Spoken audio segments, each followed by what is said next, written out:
வணக்கம். இன்னைக்கு நம்ம பார்க்கக்கூடிய முக்கியமான நிகழ்ச்சி எதை பத்தி பேச போறோம் அப்படின்னா, பல ஊடகங்கள்ல நான் தொடர்ந்து பேசிட்டு வரேன். இந்த ஜாஃபர் சாதிக், இந்த போதை மாஃபியா, போதைப் பொருள் விற்கும் மாஃபியா, அந்த மாஃபியாவுடைய மலேசியாவில் இருக்கக்கூடிய ஒரு நபர் அப்துல் மாலிக். இங்க அப்துல் மாலிக், அங்க மாலிக் தஸ்தகிர். அந்த அப்துல் மாலிக்கை பொறுத்த வரைக்கும் நான் கடந்த பல்வேறு ஊடகங்கள்ல சொன்னதுதான், நான் ஒரு போதை வஸ்துக்களை மட்டுமே வைத்து இளைஞர் கூட்டத்தை வைத்து அதை பல இல்லீகல் ஆக்டிவிட்டிஸ் பண்ணக்கூடிய ஒரு நபராக தான் அங்க வாழ்ந்து வராரு. இந்த ராமநாதபுரம் மாவட்டத்தை சேர்ந்தவர் தான் ஜாஃபர் சாதிக். இதே ராமநாதபுரம் மாவட்டத்தை சேர்ந்தவர் தான் இந்த அப்துல் மாலிக். அங்க மாலிக் என்ற ஒரு மாஃபியா. இப்போ சமீபத்தில் எனக்கு ஒரு ஆதன் தொலைக்காட்சி அவர்களுக்கு அட்வொகேட் லீகல் நோட்டீஸ் அமைச்சிருக்காரு, டெப்ரமேஷன் நோட்டீஸ். நான் எப்பவுமே சட்ட ரீதியான போராட்டம்னா சந்தோஷமா நின்று சண்டை போடுவேன். அது நமக்கு கை வந்த கலை. இதைத்தான் நான் எதிர்பார்க்கிறேன். நீ வரலன்னா கூட நானே வரக்கூடிய சூழ்நிலை இருந்தேன். ஸோ இந்த ஜாஃபர் சாதிக்கல இன்னைக்கு உலக லெவல்ல பேசக்கூடிய ஒரு விஷயம். இந்த மாதிரி ஒரு மோசமான ஒரு பிறவிகள், குறிப்பாக இஸ்லாம் மதத்திலிருந்து இப்படிப்பட்ட ஈன பிறவிகளை பார்க்கும்போது வலியும் வேதனையாக இருக்கு. ஒரு நல்ல மதம் இஸ்லாம் மதம் என்பது ஒரு அருமையான மதம். இந்து மதத்தை எப்படி நம்ம சொல்றோமோ, இஸ்லாம் மதத்தை எப்படி சொல்றோமோ, கிறிஸ்தவ மதத்தை எப்படி சொல்றோமோ, ஒவ்வொருத்தருடைய அந்த வழித்தோன்றல் ரொம்ப அருமையான விஷயம். குரானையும் சரி, நம்ம பைபிளையும் சரி, சிறந்த ஒரு புத்தகமா பார்க்காம வாழ்க்கையோட தத்துவமா நம்ம பார்த்துட்டு இருக்க ஒரு புத்தகங்கள். அப்படி வாழ்ந்த ஒரு சமுதாயத்தில் இஸ்லாம் மதத்துல ஒருத்தன் இஸ்லாம் மதத்துக்கே எதிரான செயல்பாடுகளை செஞ்சுட்டு வரார் அப்படின்றதான் நம்ம மாலிக்கு சொல்லிட்டு இருந்தோம். இந்த மலேசியா மாலிக்கை பொறுத்த வரையும் பல்வேறு விதமான சட்டபூர்வமான பிரச்சனைகளை நம்ம கையாளுறதுக்காகத்தான் நான் இப்போ அவர் சொல்லியிருக்காரு.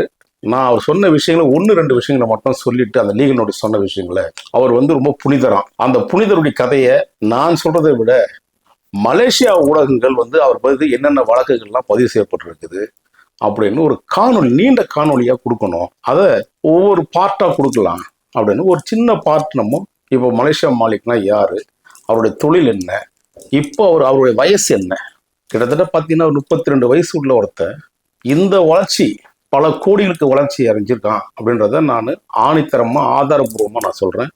அந்த அட்வொகேட் நோட்டீஸ்ல சொல்லியிருக்காரு ஆதாரம் இல்லாத சில விஷயங்களை சொன்னாருன்ட்டு.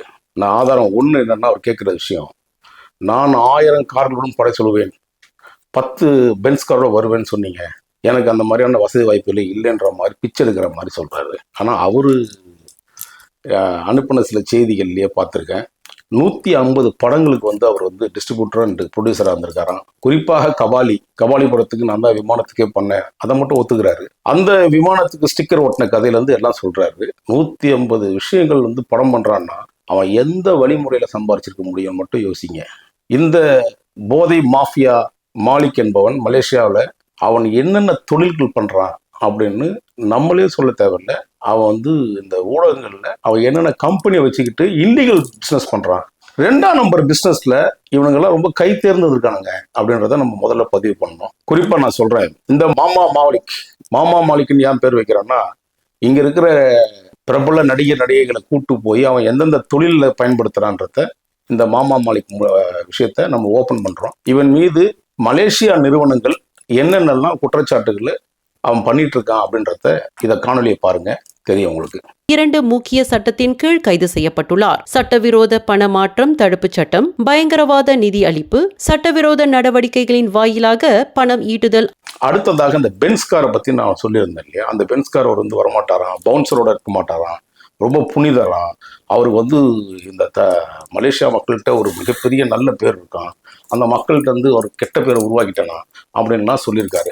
இப்போ அவர் இந்த பென்ஸ் கார் அப்படின்றது நான் தவறாக எனக்கு உணர்ந்துட்டேன்னு சொல்லி நான் பல காணொலியில் சொல்லியிருக்கேன். பென்ஸ் கார் இல்லை, அதை விட வைத்திருக்கிற கார் எல்லாமே 25 கோடியிலேருந்து 50 கோடி வரையும் விலை மதிப்பு உள்ள ஒரு கார்களை வச்சிருக்காரு. பவுன்சரோட வரமாட்டேன்னு சொன்னார பவுன்சரோட வீடியோவையும் அவர் வரக்கூடிய காணொலியும் நீங்க பாருங்க. அதுக்கப்புறம் நான் இதை பத்தியான விஷயங்களை, முழுமையான விஷயங்களை அவர் யாருன்றதை சொல்லி முடிக்கிறார்.